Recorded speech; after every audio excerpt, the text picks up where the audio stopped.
Hey guys, welcome back to my channel. I'm Moriarty and this is Moriarty's Universe, and today I've got a book haul for you. So this is three separate trips to Barnes & Noble / Half Price Books. I'm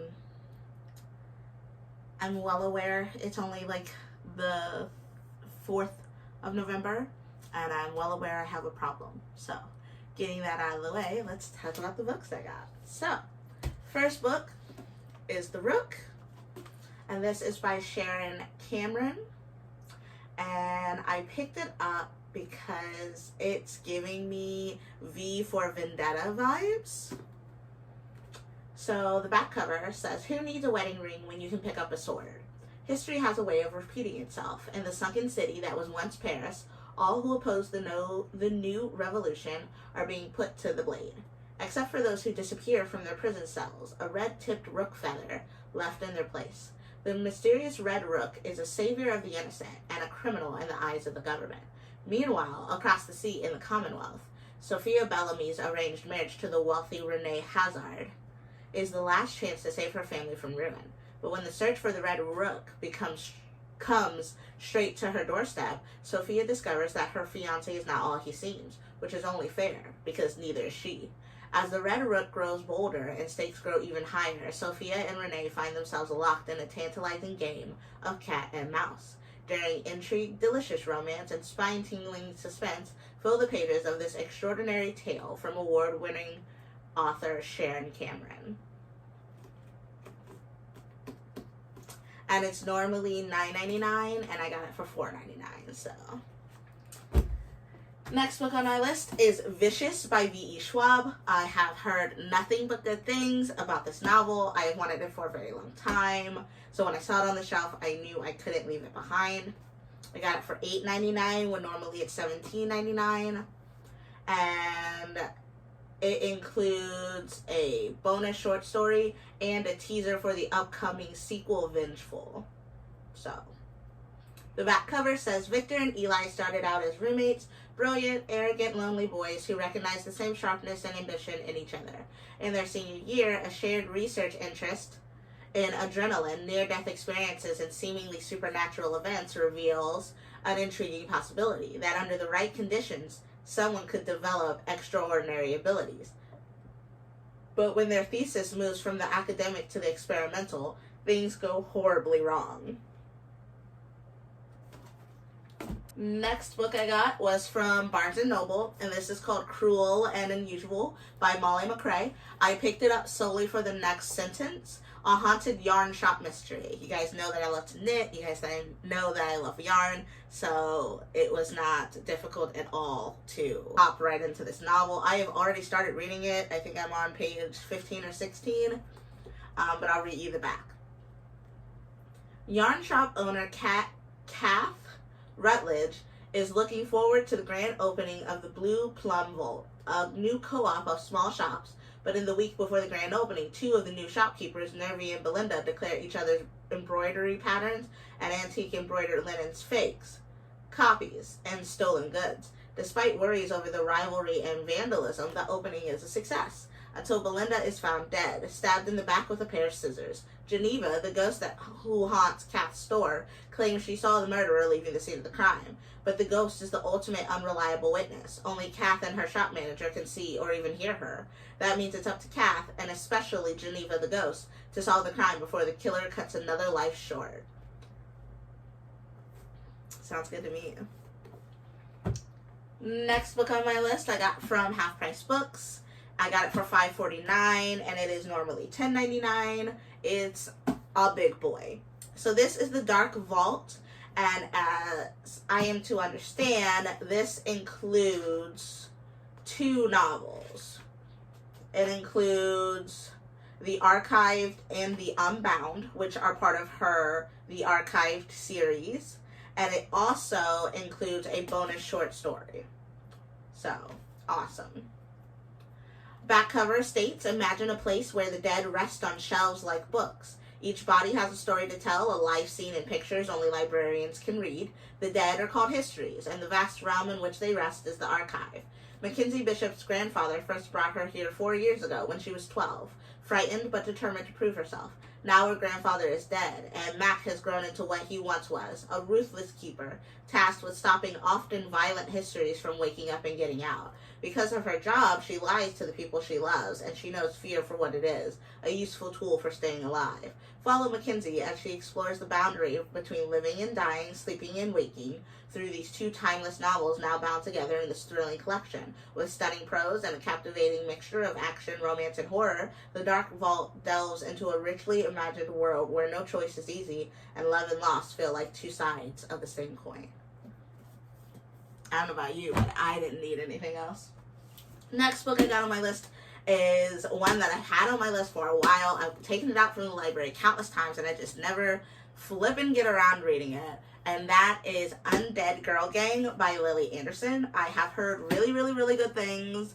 I got a hardback. It's $8.99, whereas it is normally $17.99. So meet teenage Wiccan Mila Flores, who truly could not care less what you think of her Doc and Martens, her attitude, or her weight, because she knows that no matter what, her BFF Riley is right by her side.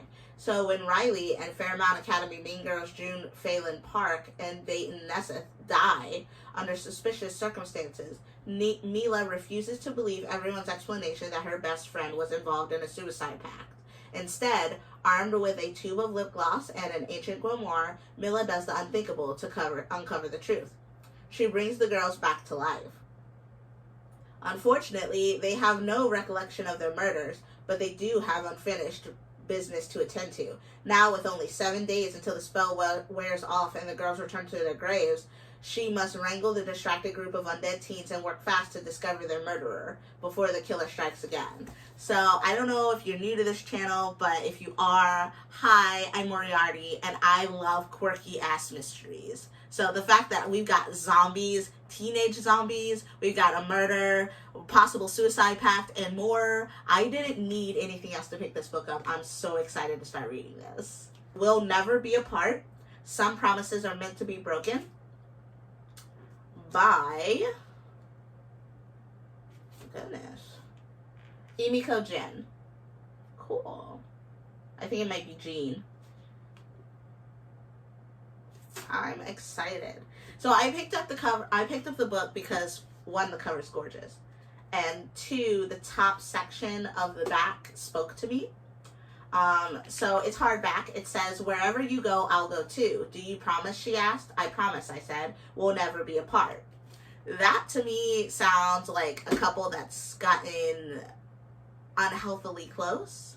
And I love reading dark and scary romances. So I am excited. So this says, murder, fire, revenge. That's all 17-year-old Alice Monroe thinks about. Locked in a mental ward at Savage Isle, Alice is haunted by the memories of the fire that killed her boyfriend Jason, a blaze her deranged and jealous sister Sully set. When whispers from other mental patients convince Alice that Sully has also been committed to Savage Isle, Alice vows to avenge the life of the boy she loved. Aided by Chase, a mysterious, charismatic new patient, Alice stealthily combs Savage Isles for her sister by night, while by day she plays the good girl, attending group therapy sessions and writing the story of her troubled past in a foster care, a past she barely understands, in a journal. But nothing at Savage Isle is what it seems, and no one will leave the same. Sounds good to me.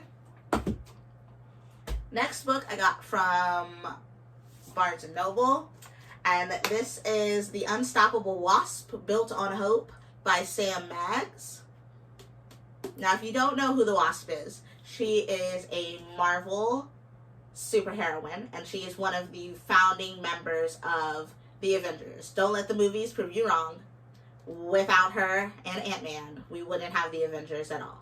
So, I'm excited about this because I love when comics make novels Sometimes it works really, really well, like Nightwalker for Batman and a Soul Stealer for Catwoman. And sometimes it doesn't work so well, like Lois Lane Fallout. I literally saw both novels at the half-price bookstore, and I shudder for the poor person that picks those novels up. Anyway, back to the Unstoppable Wasp. So, a super cute cover, hardback. In a millisecond, Nadia went from being just over 5 feet to barely a centimeter tall. The energy in her body buzzed like an archer's string pulled taut. In the same instance, the rest of her mask slipped away. It was freeing, and that was coming from a girl who already knew how to fly. Nadia Van Dyne is new to this, new to being a superhero, new to being a friend and stepdaughter to one of the founding Avengers, no less. New to running her own lab and new to being her own person. Far, far away from the clutches of the Red Room, the infamous brainwashing assassin training facility. She's adjusting well, channeling her energy into being a good friend, a good scientist, and a good hero. But Nadia is finding there are never quite enough hours in the day. So when she's gifted a virtual assistant powered by cutting-edge AI technology, Nadia jumps at the opportunity to do less, experience more, just like the advertisement said. The device works, but not everything is as it seems. This adventure finds Nadia confronting her past as she tries to shape her future, and learning that sometimes the best way to affect big change is to think small, maybe even super small. Unstoppable Wasp style. She'll need the help of her Genius in Action Research Lab squad and found family to save herself and not to be too dramatic. The entire world as we know it. Along the way, Nadia discovers that when she teams up with people who love her the most, together, they're totally unstoppable. So, I'm excited about this. I've always been a huge Wasp fan. And I really liked the Unstoppable Wasp comic series. I thought it was really cute, really inventive, very science forward in thinking. I liked it a lot. So if this is going to be, I'm pretty sure this is supposed to be the same Wasp. So I am excited to learn more. Next book on our list is Girls Save the World in this one by Ash Parsons. Look at this cover. And the back of it says, "Will you survive?" Like, so pretty. And the little tagline is, "These BFFs slay." So, yeah. They go to a zombie convention. And it turns out there are actual zombies. So, will you survive ZombieCon? Mega fan June Blue's whole life has been leading up to this moment. ZombieCon, the ultimate in undead entertainment, has finally come to her hometown. She and her two best friends, gorgeous, brilliant Amani, and super sweet, outrageously silly Siggy, plan on hitting all the panels and photo ops and meeting the heartthrob lead of their favorite zombie apocalypse show, Human Wasteland. It's going to be the best time of their lives and one of their last adventures before they all split up for college. And when they arrive, everything seems perfect. June's definitely not going to let anything get in the way of the flawless con experience, even though she's endlessly anxious about the SATs and college admissions. And she can't seem to avoid her ex-best friend Blair, whose VIP badge lets her walk straight to the front of every single line. No matter what, June is determined to make the best of her dream day at ZombieCon. But something's not quite right at the con. There are strange people in hazmat suits running around, enthusiastic cosplayers taking their shambling a little too far, and someone actually biting a cast member. Then, at a panel gone wrong, June and her friends discover the truth.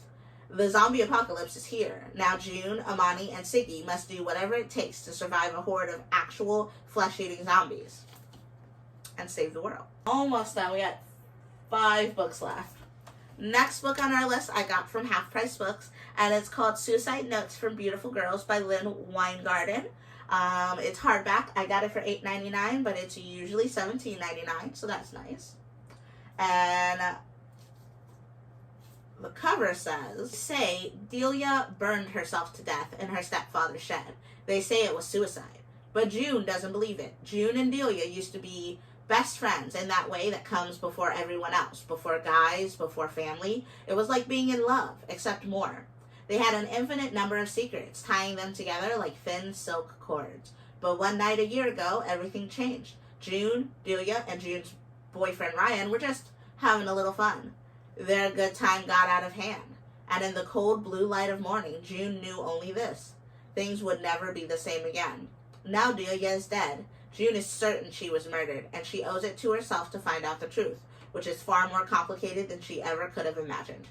Sexy, dark, and atmospheric, suicide notes from beautiful girls will keep you guessing until the very last page. I am stoked about it because I love a good mystery. Y'all know I love a good mystery. So, I am very interested in what they did when they were all together. Did they wind up hitting someone? Did they have a threesome and it went terribly wrong? Like, what was the divining fork in the road for them? I'm excited to find out. Next novel on our list I got from Half Price Books, and he is a chonky boy.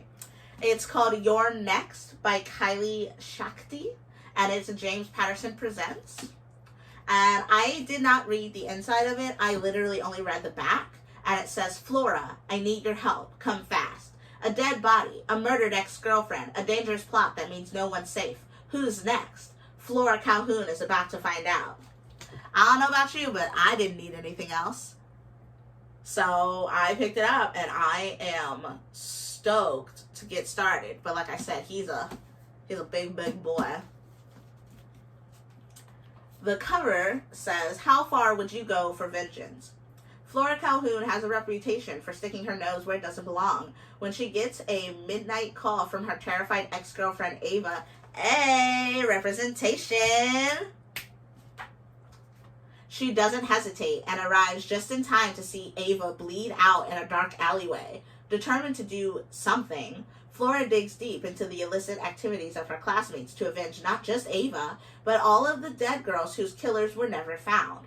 Soon, Flora begins uncovering ugly secrets that were hidden for a good reason, and it might just put her on the top of the hit list. Now she has a choice: give up the hunt for answers, or keep digging and risk her loved ones' lives. Either way, Flora might just regret the consequences.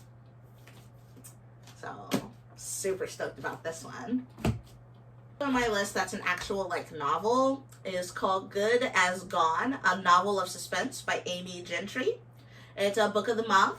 I got it from Half Price Books for $3, so I couldn't leave it behind. And the cover says, after 8 long years, an abducted daughter suddenly reappears harboring dark secrets. Her mother wrestles with the ultimate guilty question: do I know my daughter? Julie was kidnapped from her own bedroom when she was 13 years old, while her mother, Anna, slept just downstairs, unaware that her daughter was being ripped away from her. For 8 years, she has lived with the guilt and the void in her family, hoping against hope that Julie is still alive, but realizing how unlikely that is. Then one night, the doorbell rings. A young woman who appears to be Julie is finally, miraculously, home safe. Anna and the rest of the family are thrilled, but as Anna hears Julie's story, that happiness turns again to guilt and sadness over what has happened. As Anna tries to reconnect with Julie, she begins to see holes in her story, things that just don't add up. She hates to think it, but is her daughter lying to her? When Anna is contacted by a former detective turned private eye, she starts to wonder if this young woman is even her daughter at all. And if she isn't Julie, what is it that she wants? Propulsive and suspenseful, Good as Gone is an unnerving, psychologically twisting debut that will appeal to fans of Gone Girl and The Girl on the Train and keep readers guessing until the final pages. Now, I haven't read either of those books, but I have seen Gone Girl, and I am very interested to see what happens with this novel. Now, the next 2 books I got are because I just want to get better at knitting. So I got this one, and it's Vintage Design Workshop, and it's knitting techniques for a modern style. So it's got 50s, 40s, 60s style tops and knitting patterns in here, along with Fair Isle sweaters and things of that nature. And it's just a book that's going to help me get better with my knitting techniques. And then I got Knit and Purl. This one's Geraldine Warner, and this one is Erica Knight. And this has 250 stitches to knit. So this is basically a stitch Bible. So it'll give you how to make the pattern, how to fix it, things of that nature to help you increase your knitting techniques. And then this one's got actual like patterns that will make my knitting better. So, and that is my November book haul. Hey guys, it's Future Gabby popping in. I forgot a book in my book haul. Super annoyed because that's something that just shouldn't happen. So the book is The Merciless Two. I have Merciless One. I haven't read it yet, but I saw that they had the sequel, Half Price Books, and I thought, oh, I'll just pick it up. It was $5.49. So now I have 1 and 2, and I'm excited. And this is The Merciless Two by Danielle Vega. And this, I don't know if I should read the summary because I haven't read the first one. Okay, I'm going to get book 1 and read you the summary for that because I don't want to spoil myself since I haven't read book 2. But this is the book that I bought from Half Price Books. Okay, so The Merciless, Danielle Vega. This is book 1. Brooklyn Stevens sits in a pool of her own blood, tied up and gagged. No one outside of these dank basement walls knows she's here. No one can hear her scream. Sophia Flores knew she shouldn't have gotten involved. When she befriended the popular girls on her first day at school, she admired their perfect hair and their good girl ways. They said they wanted to save Brooklyn. They wanted to help her. Sophia didn't realize they believed Brooklyn was possessed. Now Sophia's new friends are performing an exorcism on Brooklyn, but their idea of an exorcism is closer to torture than salvation. So, yeah. I'm kind of stoked about it, honestly. And I'm kind of digging this light right now. I look good. Because I filmed the other one from so far away. Maybe I should just refilm it. YouTuber issues. Alright, so yeah, these are Merciless 1 and 2. I got them both from Half Price Books. This is the one that is missing out of the book haul. But this is the first one. This is the second one. I think I'm going to add this book to my November book reads. I haven't made a TBR in a long time just because I don't like trying to make a list. It's very hard for me to stick to. So I might just slide this in and try and read some of it, but honestly, if I'm going to read a physical novel this month, it's probably going to be One of Us is Lying, because I've been waiting for that one for a really long time. I finished the Puzzle Lady 1 in October. I am currently reading Puzzle Lady 2. I'm also reading something about beekeeping, like there's a beekeeper that's being accused of murder. I'll have to pick that up. It's on my Kindle. But yeah. So thanks so much for listening to me ramble again, and I'll see you next time. Peace out.